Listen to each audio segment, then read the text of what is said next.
प्रदीप जी, जिस बात का जिक्र यहाँ पर मृत्युंजय जी भी कर रहे हैं, आशुतोष जी भी कर रहे हैं, साम दाम दंड भेद, क्योंकि 2024 लड़ाई बड़ी, जीत जरूरी, और इसी वजह से जैसे भी हो सके कुनबा बढ़ाना है। बीजेपी अपने कुनबे में किसी को भी शामिल करने में कोई गुरेज नहीं करेगी सर।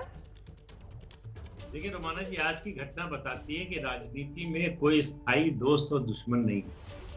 जो कल दुश्मन थे वो आज दोस्त हैं, जो आज दोस्त हैं कल दुश्मन हो सकते। और ये खेल हम लोग पिछले 75 साल से देख रहे हैं। अलग अलग समय के दौर में ये देखने को अलग अलग पार्टियों की ओर से मिला है। और मुझे लगता है आज वसंत दादा पाटिल की आत्मा मुस्कुरा रही है। 1978 में यही काम शरद पवार ने उनके साथ किया, जब उनको धोखा देकर उनकी सरकार गिराकर निकले थे और उन्होंने सरकार बनाई थी, पहली बार मुख्यमंत्री बने। आज उनके भतीजे ने उनके साथ वही किया है। जो काम शरद पवार ने अपने राजनीतिक गुरु के साथ किया, वही अजीत पवार ने उनके साथ किया है।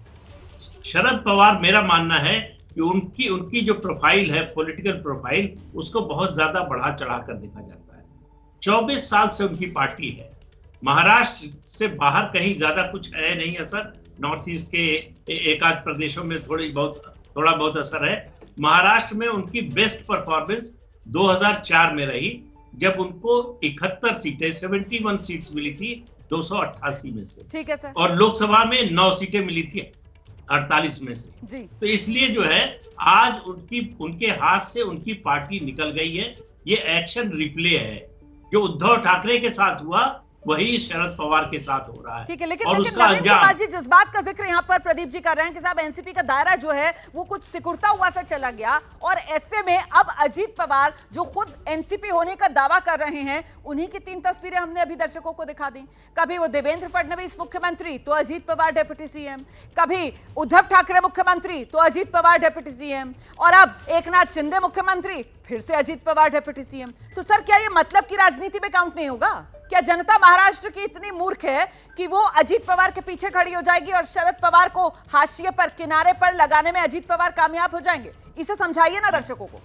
बिल्कुल ठीक कह रही हैं आप। मतलब की राजनीति निश्चित रूप से है, लेकिन जनता ये भी तुलना करेगी कि शरद पवार किस तरह की राजनीति करते हैं। सर मेरा सवाल नवीन जी से था। प्रदीप जी, मेरा सवाल नवीन जी से था। नवीन जी आइए। खैर, प्रदीप जी को सीनियर मोस्ट इनको बोलने देते कोई दिक्कत नहीं थी। सर आपको जवाब देना नहीं बन रहा है क्या? 3 सरकार में अजीत पवार साहब डिप्टी सीएम रहे, यह जग जाहिर है। इसका मतलब हुआ कि महाराष्ट्र में एक बहुत ही ताकतवर नेता का उदय हुआ है। इसमें कहीं गुरेज नहीं होना चाहिए। अब आइए, पवार साहब ने अपने वक्तव्य में जोड़ा है कि प्रधानमंत्री ने भोपाल में 2 दिन पहले ही एनसीपी को महाभ्रष्टाचारी पार्टी बनाया जी, और जिनमें ये सारे विधायक हैं जो अभी ओथ ले रहे हैं, मंत्रिमंडल में गए हैं। बिल्कुल पता नहीं कि किस मकसद से उनको लाया, लेकिन एक मकसद यहाँ छुपा हुआ है। हाँ। वो मकसद है, कहीं शिंदे सरकार संकट में तो नहीं है, जिसकी तैयारी के लिए पहले वो नंबर यहाँ पहले से लाकर रख दिया गया है। आप जो बात कह रहे हैं ना, आपसे कुछ देर पहले संजय राउत की तरफ से यही बात कही गई थी, और श्वेता शालिनी जो है मुस्कुरा रही है। जैसे ही घड़ी का काटा दोपहर 2:30 पे आए, बबीता जी का दिल सास बहू साजिश के लिए मचल जाए। और ये है इनकी बहू, पूरे दिन ऑफिस की टेंशन हो जाए गॉन जब ये करें अपना फेवरेट शो फ्री टाइम पे ऑन। इनकी तरह आप भी देखिए अपना फेवरेट शो अपने टाइम पर, और डाउनलोड कीजिए एबीपी लाइव ऐप अपने स्मार्ट टीवी पर।